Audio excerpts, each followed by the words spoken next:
പത്തനംതിട്ട അടൂർ തെങ്ങമത്ത് അരളിച്ചെടിയുടെ ഇല കഴിച്ച പശുവും പശുക്കിടാവും ചത്തു. മഞ്ജു ഭവനത്തിൽ പങ്കജവല്ലിയമ്മയുടെ വീട്ടിലെ 4 മാസം പ്രായമായ കിടാവും 4 വയസ്സ് പ്രായമുള്ള പശുവുമാണ് ചത്തത്.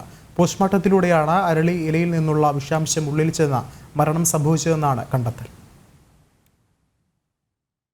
കഴിഞ്ഞ ബുധനാഴ്ചയാണ് അരളിയില തീറ്റയ്ക്കൊപ്പം പശുവിനും കിടാവിനും നൽകിയത്.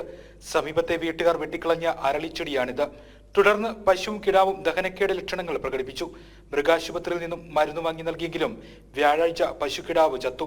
പശു കൂടുതൽ അസ്വസ്ഥതകൾ പ്രകടിപ്പിച്ചതോടെ മൃഗാശുപത്രിയിൽ നിന്നും ഡോക്ടർ വീട്ടിലെത്തി പരിശോധനകൾ നടത്തുന്നതിനിടയിൽ അരളിയിലകൾ പശുവിന് സമീപം കിടക്കുന്നത് കണ്ട് സംശയം പ്രകടിപ്പിച്ചിരുന്നു.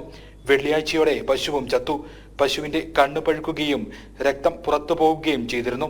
ഒരു 8 മണിയായപ്പോൾ ആ ഡോക്ടർ വിളിച്ചിട്ട് എന്നോട് പറഞ്ഞു, ഞാൻ വരുമ്പോൾ അരളിച്ചെടി പശു തിന്നുവാ, പശു രക്ഷപ്പെടാൻ സാധ്യതയില്ലെന്ന് പറഞ്ഞു. അയ്യോ, ഞങ്ങളത് കേട്ടുകൊണ്ട് ഇങ്ങനെ ആലോചിച്ചിങ്ങനെ ഇരുന്ന കൂട്ടത്തിൽ തന്നെ പശുവിൻ്റെ എഴുത്തില്ല മുരുണ്ട് വീണു. അമ്മേന്നും പറഞ്ഞൊരു കരച്ചിൽ കേട്ടു. ഞങ്ങൾ ഓടിച്ചെന്നപ്പോഴത്തെ പശു അങ്ങ് കണ്ണുരുട്ടി. പിന്നെ അനക്കമൊന്നുമില്ല, ആ കിടപ്പം കിടക്കുക. വിശദമായ പോസ്റ്റ്മോർട്ടത്തിൽ അരളിയുടെ ഇല വലിയ തോതിൽ പശുവിന്റെ ഉള്ളിൽ ചെന്നിട്ടുണ്ടെന്ന് കണ്ടെത്തി. വർഷങ്ങളായി പശു വളർത്തൽ നടത്തുന്ന പങ്കജവല്ലിയമ്മയ്ക്ക് ചത്ത പശുവും കിടാവും ഉൾപ്പെടെ 5 പശുക്കളായിരുന്നു ഉണ്ടായിരുന്നത്. മറ്റു പശുക്കൾക്ക് നൽകിയ തീറ്റയ്ക്കൊപ്പം അരളിച്ചെടിയുടെ ഇലകൾ ഉണ്ടായിരുന്നില്ല.